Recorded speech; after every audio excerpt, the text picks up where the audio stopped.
Ladies and gentlemen, welcome to another Sorted George Garage with me, Julian. We are still working on our 65 Coronet. We've got the passenger floor to finish off, and I've got a lovely little VIP on the washer's wheels. Here we go.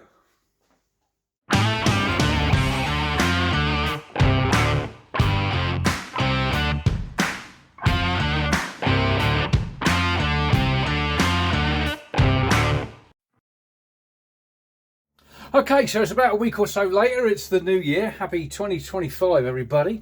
Right, so we've, like I say, done this panel. I have painted the rear of it, put a little swage mark in there, as I do, got to be done. And I've sort of marked out a few of the plug welds, ground all the way around here where I need to. Right, let's get it in. Here we go. Okay, first one I want to get in, I just want to get a tack weld here, alright, because what's happening is I've got a nice sort of like plug weld ready to go there. I mean, it's all set up, but every time I sort of move this and, right, okay, yeah, I'm fine, here we go. Every time I let go, if you look here, it starts to bounce out of alignment and everything else. So it's been a bit of a pain in the derriere to set up. So as soon as I've got this set up, don't even think about it. Don't. Lovely. Right, let's get switched on. And here we go. I can't see anything. Wow. Wow, how dark is this mask? I've got a new mask.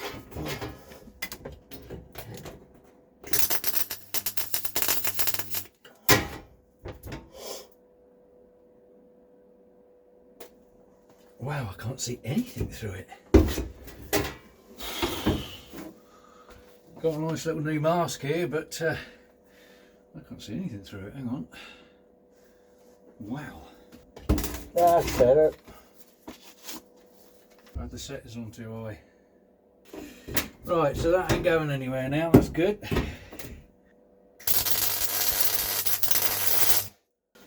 Lovely.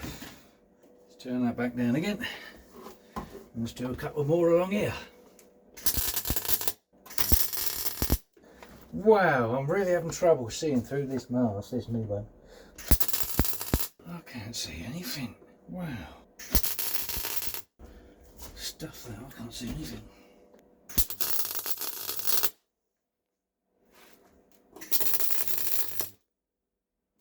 Lovely.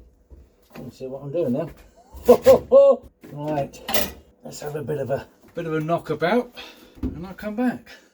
Right, so I've had a bit of a bash about, as you do, just along this edge here. I've put in a couple of more little tacks and sort of dipped these in with the end of a ball peen hammer and obviously whacking that on the top.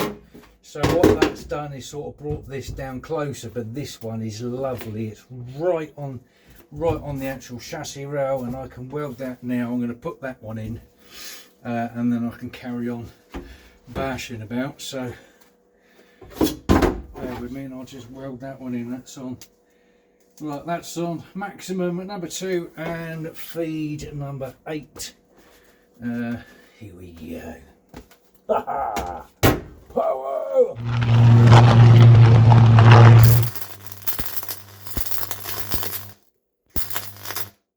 Lovely. Look at that. Right, turn that back down to maximum number 1. Put my feet back down to about 5. And then I can sort of crack on with this bit here and then start getting a few up here. Right, here we go. Let's have another go, shall we? That's getting a nice shape across there. That's good. Oh, I lit my finger instead.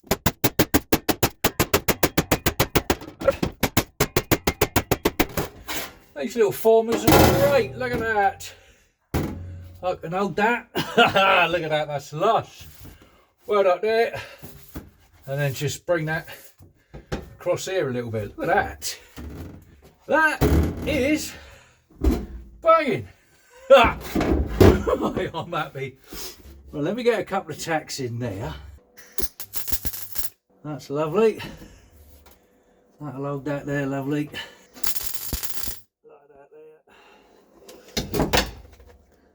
That's lovely.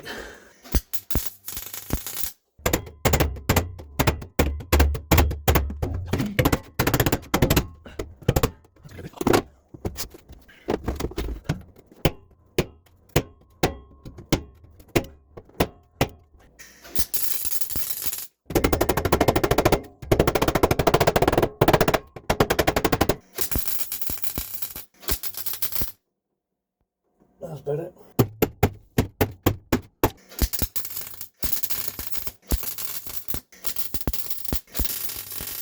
Right, so George, a bit more bashing about. Ah, right, here we go. That's a clever little one. Right, if I do that one there. Lovely.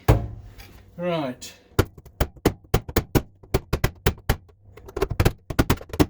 Right, where you go? There you go.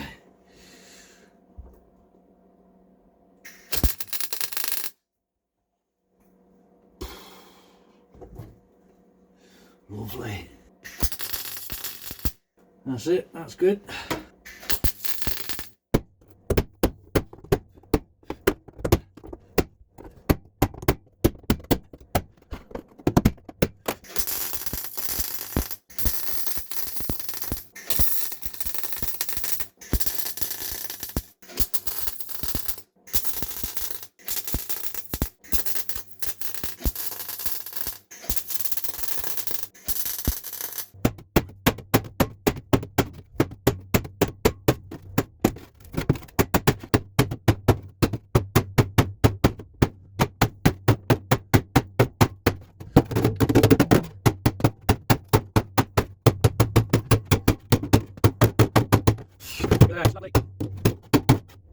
There you go.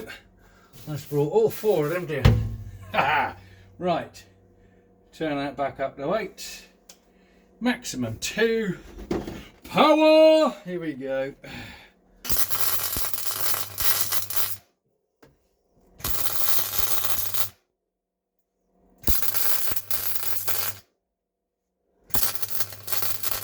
That'll do, donkey, that'll do. She ain't going nowhere.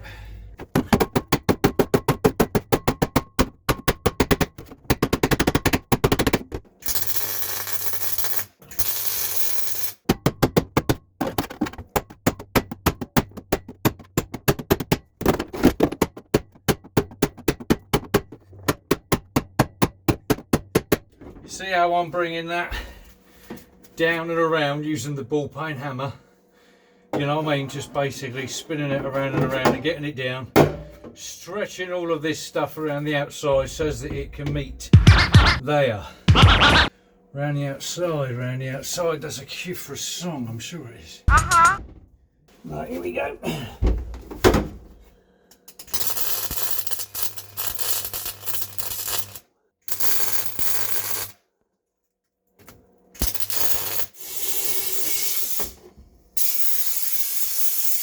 Get me little one. I'll put that in first. Because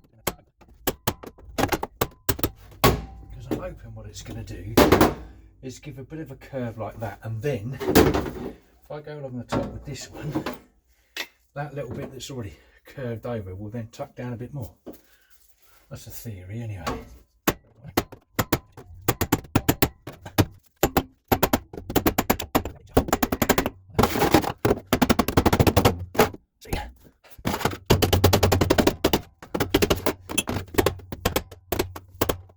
I think what I need to do is get a decent weld. I think that's going to be it now, isn't it? Get one in there. Yes. Yep. That's it, that's got it. That's got it.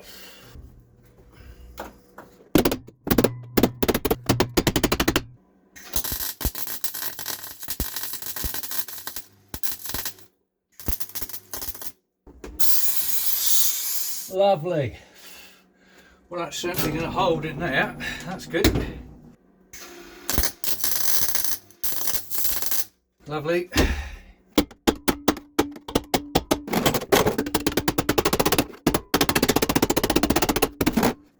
Lovely. That's good.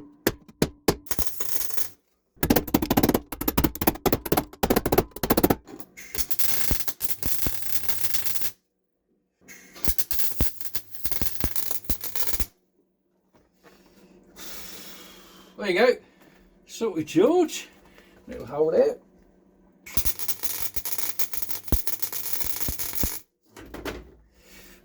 No holes. There was another one over there. Look. We cannot have hole. No.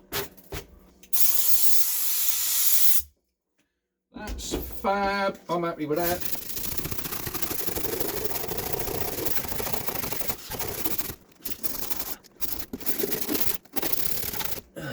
Right. Here we go.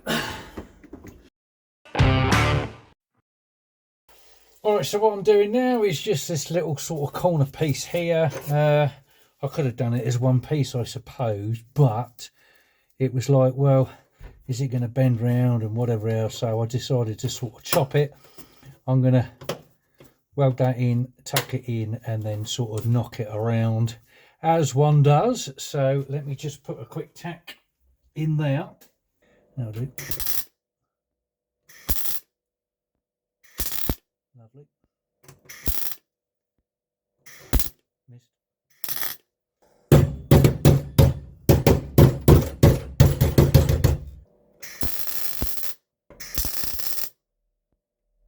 So, George.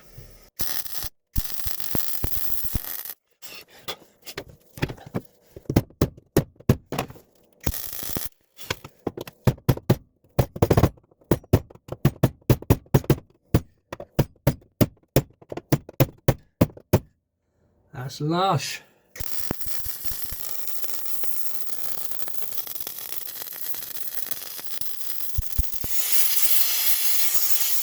There you go, salted George, lovely. And I do think I'm right in saying that the welding for the floor is done.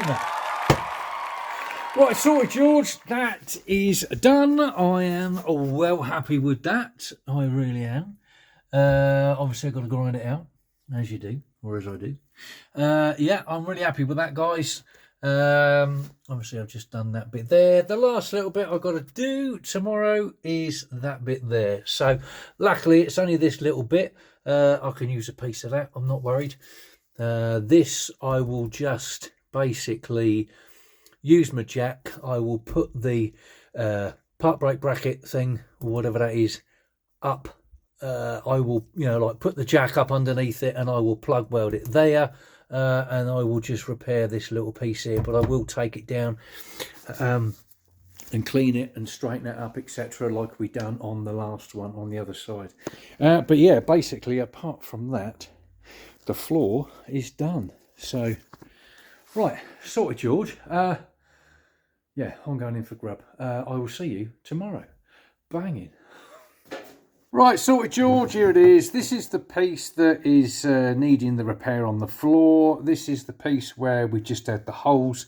So obviously there must be a hole here, probably where that shiny bit is. I can drill through and use that as a plug weld. I'll have to make another hole in the floor to drill around here to plug weld that.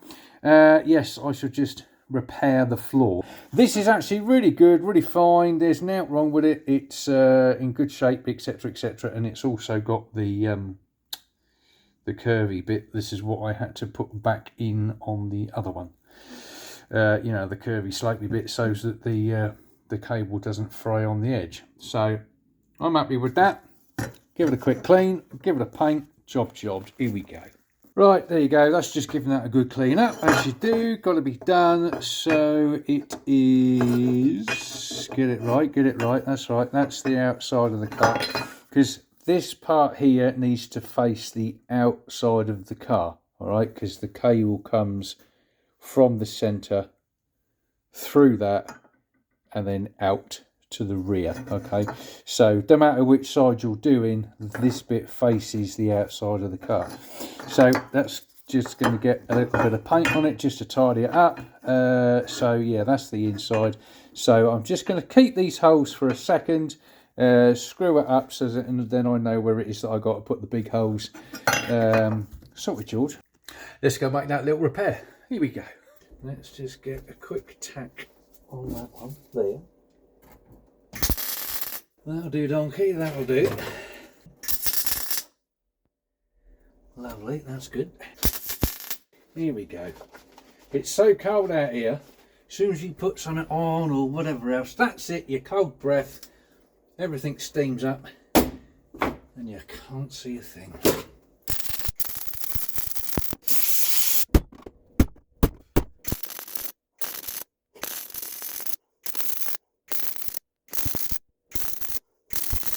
Lovely.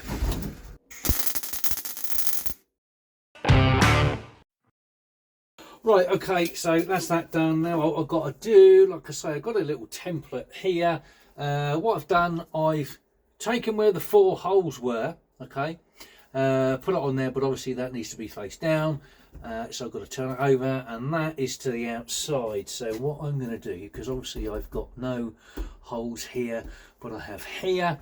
So what I want to do is, if I was to put that one in that hole there, all right, you stay there, right, you are there, you can hold there. So that's basically where the other 2 holes are.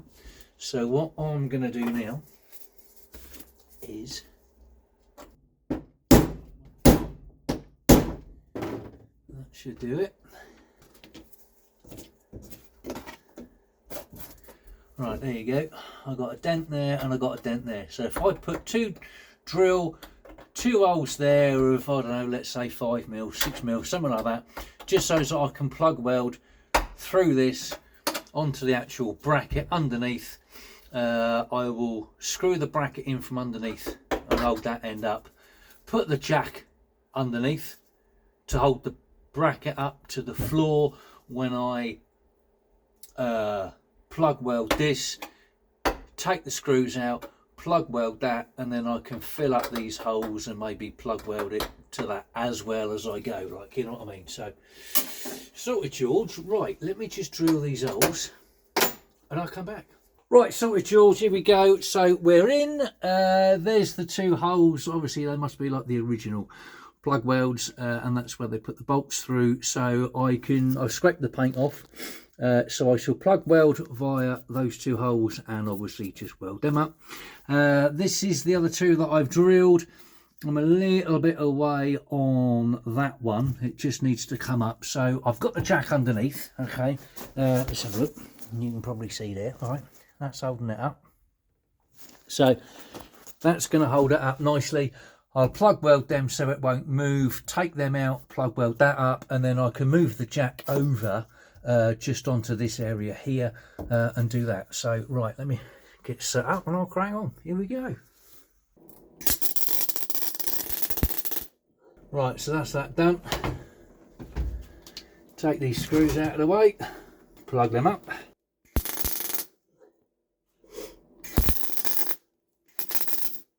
There you go. Lovely. Okay, so I'll just reposition the jack. You can just see it through the hole there, and that now is nice and tight up against there. That is lush. Sorted, George. I'm just going to scrape off a bit of the paint, and then we can crack on, can't we? Right, here we go.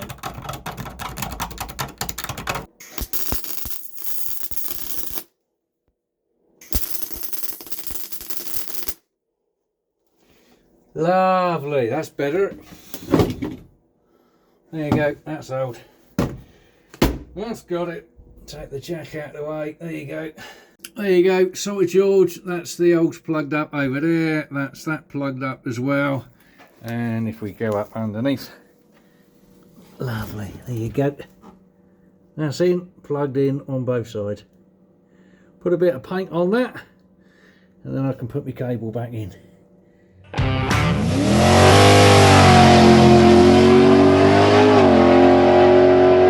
Welcome to Watcher's Wheels on Sorted George Garage.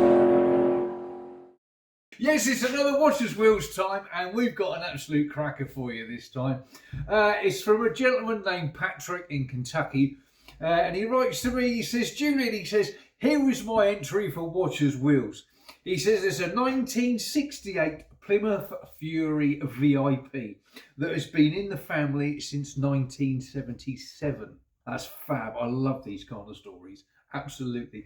He says, my uncle bought the car from the widow of the original owner in Kentucky, replacing a 1967 Plymouth Sport Fury, which my mum then used to replace a 67 Plymouth Fury 2 sedan. He says, my uncle drove the VIP for a few years, then got a smaller car. My grandfather then drove it until 1996. When he passed away in 97, the car sat outdoors for the next 12 to 13 years before I got it from my aunt in 2009. To my great relief, the frame rails and floors were actually very solid. There was some rust in the trunk and the usual places along the lower rear quarters and the dog legs. But the rust around the dog legs made wearing the original fender skirts problematic after a while. Yeah, you don't want them dropping off as you're going down the interstate, do you? You know what I mean? The Fury has a 318 two-barrel mated to a 727 torque fight transmission. It rolled off the assembly line in Canada on the 8th of November 1967. So that's an early build. It came with factory air, which currently isn't working at the moment, manual brakes and power steering. It's also the two-door fast top. Lots of Fury 3s and Sport Furies came in the fast top body style, but there was only 6,768 of them were made as VIPs. So if you think about it, Patrick, you've probably got a rare car there now, bud. You know what I mean? 6,500 that were made back in 1968, and we are, what's that? That's, what, 56 years later? So it's probably a rare car by now, my friend. It still has all of the special VIP trim on the body and the fabric seats. Amazingly, both the dash pad and the headliner are still in mint condition. It's nice when you got a nice headliner, I must admit, rather than it sagging like this one was, you know. It took me a little over a year to get it roadworthy again by rebuilding the entire braking system, including replacing all of the metal lines with pre-bent lines from inland tube and converting it from manual to power brakes using all of the parts from what later became my 67 Sport Fury. I did the usual things like rebuilding the carburettor, replacing the water pump, timing changing the alternator, and switching over to a solid state voltage regulator that looks like the old style black one. I must admit I'd done that with the 68 Charger that I had. They're quite nice looking units, like as in they look like the old ones, but obviously it's a bit more modern technology. It's worth doing, I must admit. My dad had converted it to a 5-pin electronic ignition system back in the 80s. The long block has never been apart. It's still running on the original 67 build and has about 150,000 miles on it. I love that. Later on, it got a dual exhaust in anticipation of doing a 4-barrel swap that I've yet to get around to. Maybe it'll happen when the engine finally gets rebuilt. Well, I hope so, Patrick. Come on, let's get a bit more power out of that 318. You know, it's there. It just needs to be unlocked, you know. He says this photo is the VIP's first appearance at a family reunion. He said, my mum is the oldest of 9 and I am the oldest grandchild. That's me behind the wheel. As the VIP was my grandfather's car for so many years, all of the grandchildren have some memory of riding in the car growing up. He said the 2 cousins standing by the back of the roof rear window also remember it as their father's car. So they got the first ride. Because in the last years of my grandfather's driving history, he had macular degeneration eventually in both eyes, he tended to bump into things. Bless his heart. Macular degeneration is an eye disease that it's in the retina that basically causes blurring in the centre part of your vision. So yeah, that's probably why he was hitting a few things, bless his heart. So because of that, I had to replace both front fenders and the passenger door using the door from my 67 Sport Fury and replaced the driver's side quarter panel extension. Bless. The VIP has also gotten a factory front sway bar with brackets from another 68 Fury and gone from 14 to 15-inch wheels wearing 71 Fury hubcaps. I've replaced the original Carter 2-barrel BBD carb with a later 70s Holly 2280 with an electric choke conversion. I've had to replace the axle bearings and seals at one point, which is when I found your channel doing the same thing to a 66 New Yorker, and I've been watching happily ever since. Thank you, Patrick. I really do appreciate that, sir. Thank you very much for your support. I do appreciate that, I tell you. The photos that I've been showing you here, it says one of them is the car as I got it sitting in the grass in 2009. A photo of the car when I got it home looking rough. Photo of the headliner with a peak at the back seat. The driver's side of the VIP in 2023 and the VIP at Cars and Coffee in September 2024, and a photo of the VIP and my 67 Sport Fury in 1991. He said, sadly, the Sport Fury was in a freak accident at home in 92, but a number of parts live on in the 68. Well, at least it became a donor. That's good. It wasn't a complete write-off, as it were. The VIP will probably never be perfect, but I can go anywhere in it, and it makes me quite happy just driving it. Mate, I don't blame you. I love driving these old things myself, I must admit. Absolutely. Now, he's supplied a video here. He says, here's a video of the VIP heading out onto the street under her own power for the first time in 13 years. Have a look at this. I do apologise in advance for the quality of the video, bearing in mind we didn't have like 60 frames a second back then on your mobile phone, like, you know what I mean, on your cell phone. So the quality's not 100%, but the sound is good. Turn up the volume and listen to this little baby purr. It's lush.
He said the figure in the background moving towards the garage was my dad.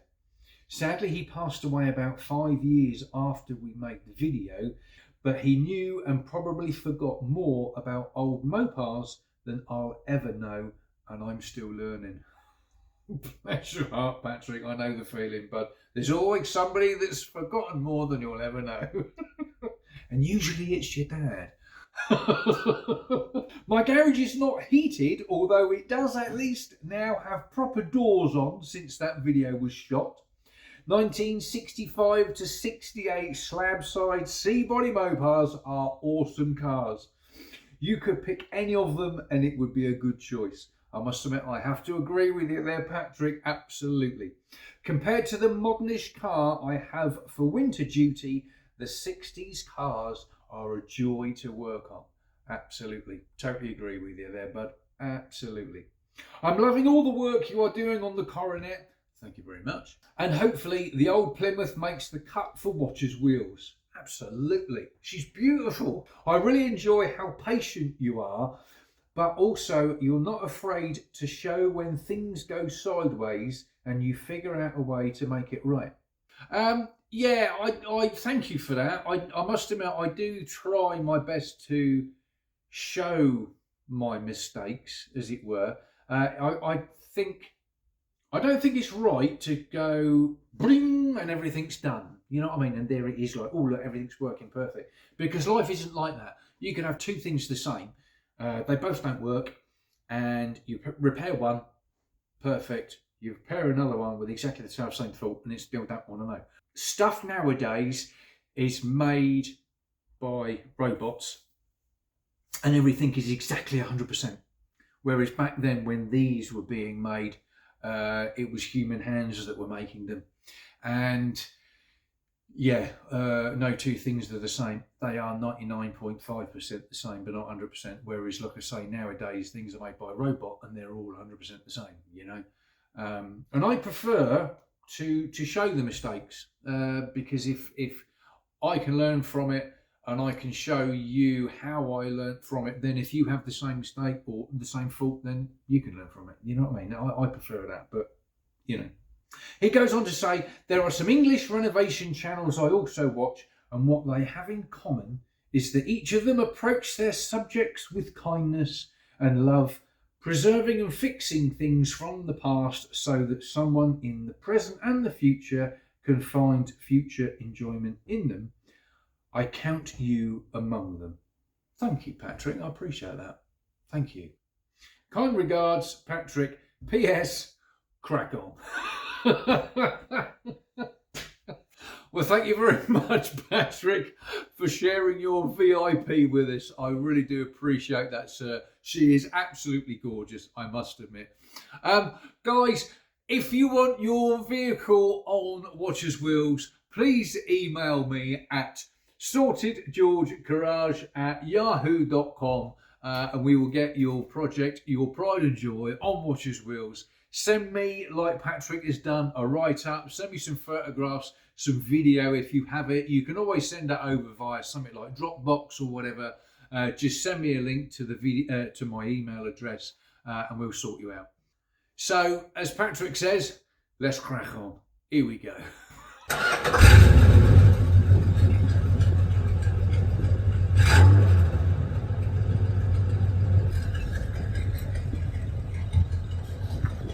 Right, so yeah, we've painted that, and we've now ground out the floors. There you go, sorted, George. That's banging mush. I'm happy with that.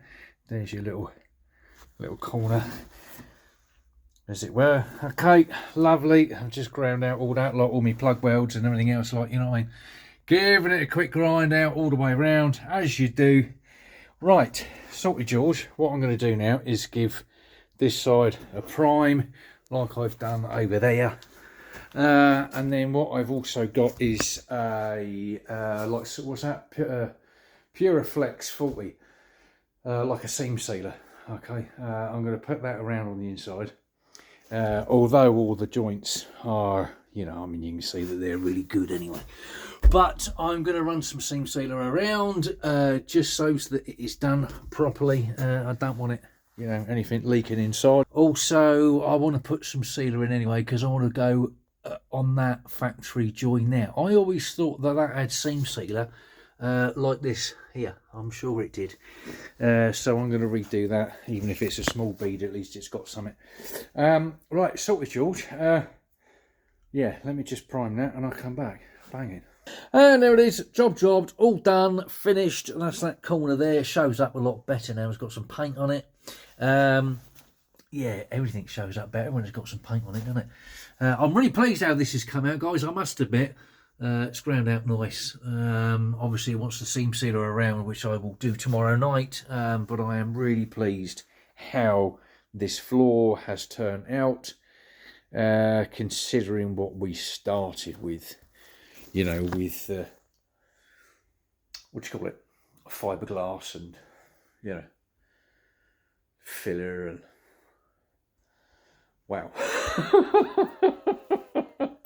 Right, I shall be out tomorrow to run the seam sealer around, because I'm not going to do it tonight, because obviously, like, that paint's got to dry. And I always give it a nice good heavy coat if I can, to try and get the paint in all these little bits here, as it were, like, you know what I mean, get them right in, as it were, you know.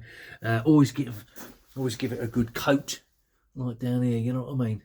The paint can really get in all the tiny little bits. So I want all that lot to dry, and then I'll go around with the seam sealer tomorrow. So, right, see you tomorrow. Bang it. Well, I don't know about the next day, but it's a couple of days later anyway. So this is definitely dry now. This has had plenty of time. We've turned the old flash on. Plenty of time to dry, as you can see. Yeah, right, let's get sealing. Here we go. Right. Sorry if I get in your way at certain points, but right, let's. What I'm going to do is obviously put this on like this, and then I'm going to use a brush to brush it out. You know what I mean?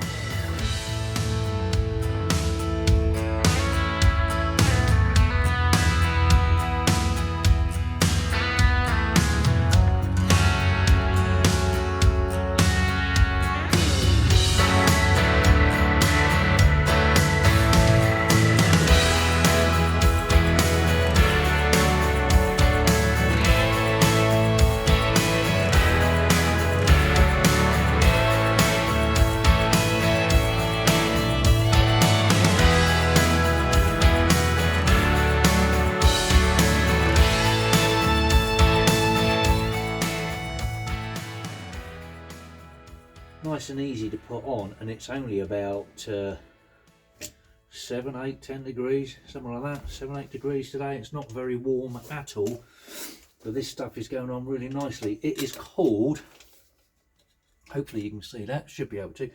It's called Puraflex 40. Now, it is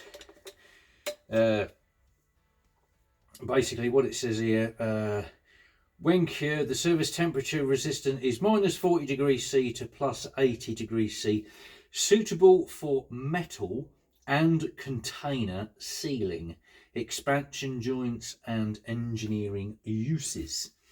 Yeah, one tube does 11 linear meters. Okay, right, I'm going to go down that line as well. Yeah, so basically, if this will seal containers and it is good for metal, then I'm pretty sure this stuff is good for a couple of welds on car body, you know. Simple as. Right, let's splodge that down in there. Oh, so it's my hand now. Should have wore a pair of thicker gloves, never mind. There you go, how's that? Sorted, George. Right, that is that side. 99% done. I'm going to go over that top edge there just to finish off that, and down there. Because like I say, some of these factory, like the sealer has come away, you know what I mean? So I'm just filling in a few spots, like over here. If I turn you around a bit more, hopefully you can see that, just over here. So I'm just filling in parts where it's disappeared from the factory. So, right, sorry George. Let me grab you and show you what it is that I've done so far, okay? So, well, obviously you've just seen what it is that I've done, but you can see the kind of bead that I have put on here, okay? So, yeah, now all I want to do is use a little brush. I've just got one cheapo little brush, as it were, that I've got from one of these little DIY stores that is like, you know, like $5 for 10 brushes, as it were. Like, you know, it's just the rubbishy ones that you can use once and throw away, and obviously with that I'm going to use once and throw away. So let me just set you back up in the stand. I'll go and get the brush and we can crack on.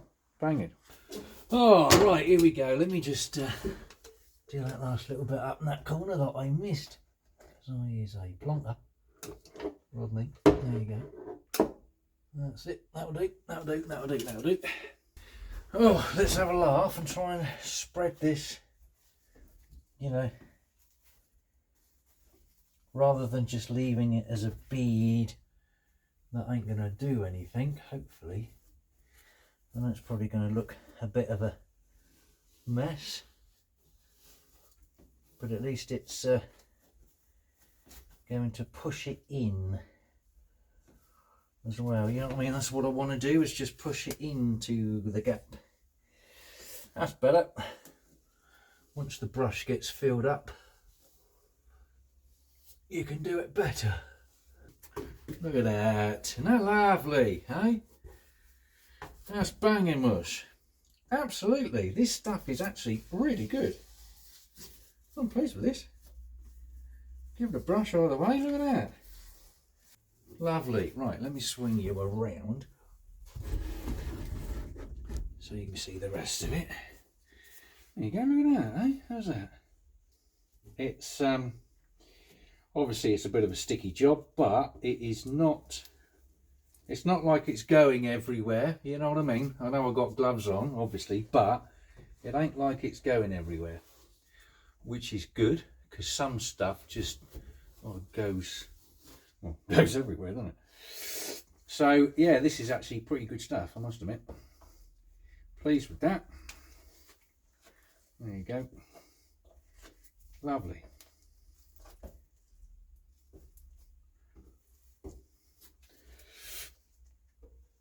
You can go over there, you can go over there, and you can come along there. You can get out of the way, you can go along there. Find anything else that needs sealing up there. Right. Job. It's right over the top. There you go. Look at that.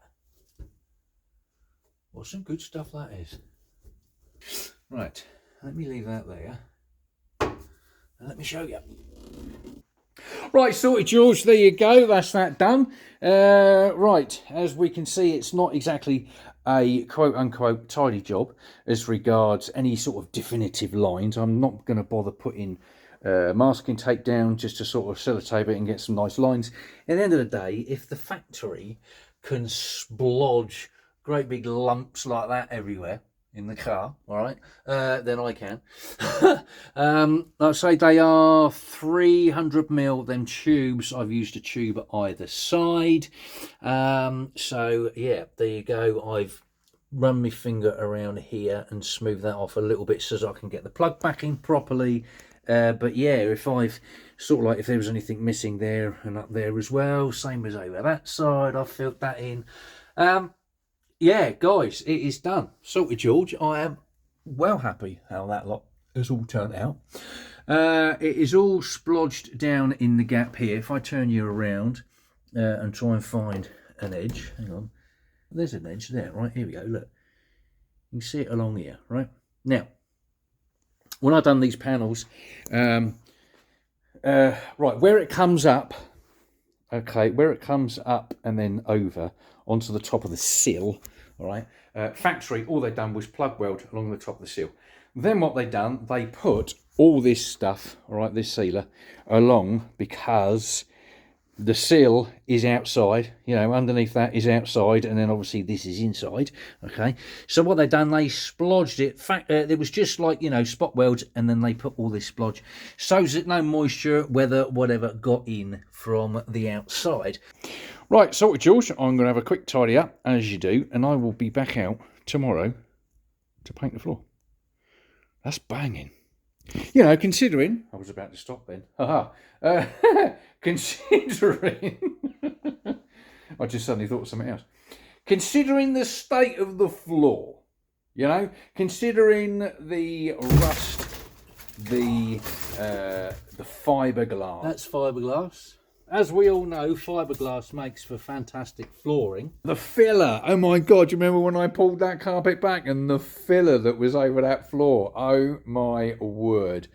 What a difference, what a transformation. Right, I'm going to crack on and I will see you tomorrow. Banging. Well, it's not the next day, it's a couple of days later, purely because the cold weather, it took a bit of time going off to my liking, as it were. It's got a nice sort of rubbery finish to it. It's great, it's fabulous. But as you can see, it's all dry. Okay, absolutely. I've just given all this lot up here a quick brush as well, because I'm going to paint all this lot just so that it's done. And then we can crack on with other stuff. So, hang on, let me just turn that off because it's going to blind me. Turn the flash off.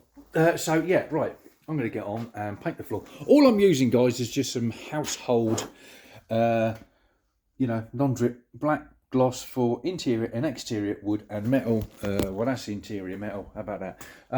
So yeah, you know what I mean. You don't need anything special. All I'm doing is putting a coat on it, so at least it's got a coat. You know what I mean? It's just to tidy it up, making it look good. You know, you don't need anything fancy. You know, spending thousands of pounds on oh, got to get this and got to get that. You know, you can do it on a budget. You know what I mean? You can do this stuff on a budget. And hey, what's that? 10 quid, 2.5 litres, black gloss. You know, it's ideal. It's perfect. Interior, exterior, metal and wood. Well, if you can paint your gates outside with that stuff, then I'm pretty sure you can paint your floor in your car. You know what I mean? Right, let me crack on. Here we go. Bang it. Right, are we ready? Here we go.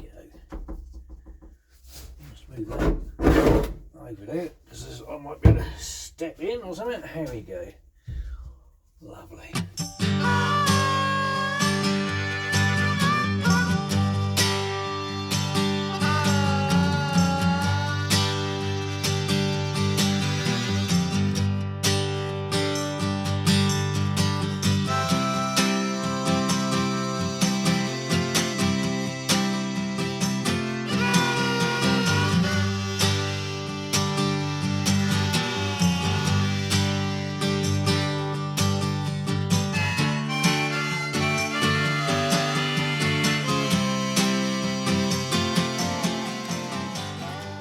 Right, there you go, that's one side. Let's go and do the other. Hang in.